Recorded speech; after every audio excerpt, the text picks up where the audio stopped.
Good day. Here we are for the Ironman Langkawi bathroom report. Let's give me a beer. Oh, lovely. So, what an amazing race. Absolutely brilliant. Loved it. It was such a great day. Got my towel. Got my great big stonking medal. Very good. Ironman number 40 in the bag, all done and dusted, and day started well, was well organised, just everything ticking over nicely in the morning. Was feeling strangely confident about the swim. Bearing in mind I did one 4-kilometre swim on Tuesday to make sure that I could do the distance and wouldn't drown, and that's pretty much the only swimming I've done, well, it is the only swimming I've done since the World Championships in Nice. So I wasn't expecting too much, but I did strangely feel quite confident, and loved the swim, absolutely superb, and yeah, did 1 hour 16, which is very good for me in a non-wetsuit swim. I think I've only ever beaten that once. I did 1:15 in 2010. So yeah, I was really chuffed with that. It was water was calm, not too many people beating me up in the water. Got kicked once in the face by a breaststroker, but hey ho. And yeah, it was superb. I was really chuffed, and had a really good transition. And yeah, fantastic Ironman Langkawi, great race. It was absolutely brilliant. So yeah, here's to another Ironman, and here's to the next one next year. Cheers.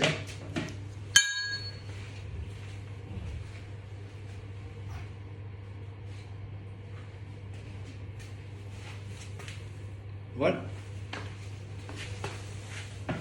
What? You want to hear about the bike and the run? No, you don't want to hear about that. They were horrible. Bike, got stomach cramps almost from the get-go. I was riding pretty fast, pretty strong, even in the hills. Got to between 60 and 80k. It was till game over, sadly. I was really smashing it until then, but keeping my power numbers nice and high and my heart rate nice and low, and thought it was going to be a great day. But then I realised that I couldn't absorb any water, couldn't absorb any calories. I think I managed about 500 calories for the whole bike, which you're not going to survive on that.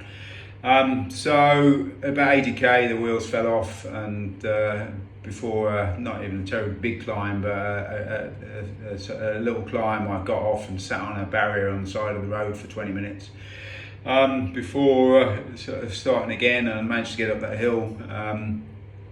And then probably 30-40k later, I had to get off again, sat in a bus stop waiting for the number 7 to come by, but the number 7 never came, so I had to get back on my bike again.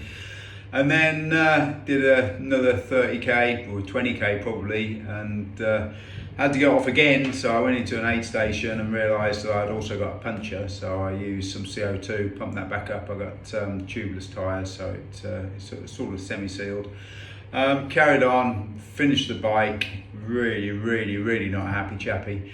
But started the run and started running all right. Actually, I was doing 5:15 pace, 5:40 pace for the first few k, but then by 8k, the lack of fluids in my system and the lack of calories, it just I just exploded, and then it was just a bit of a shuffle, bit of an Ironman shuffle for a few more k, and then with 25k to go, I realised that I was just about to fall over. I mean, literally fall over. And then it was 25 kilometres of walking at sort of 10-11 minute pace, and I knew that I had hours and hours of walking just to get those last 25k done, which was pretty demoralising. But the worst thing is that I couldn't even stand up. I was weaving from side to side as I was walking, so I think I did 43k on my Garmin by the time I finished because I was wobbling so much. But oh yeah, that was absolutely miserable. But somehow I kept my head together, and somehow I kept putting one foot in front of the other. It was the deepest I've had to dig for many, many, many years, and proud that I finished, and had a little trot over the finish line with a little grimace. I don't know if there's any pictures of that finish, but I was in a bit of a sad state. But yeah, it was fantastic, absolutely hideous. Absolutely awful, and I cannot wait until I get to the next one. So, cheers.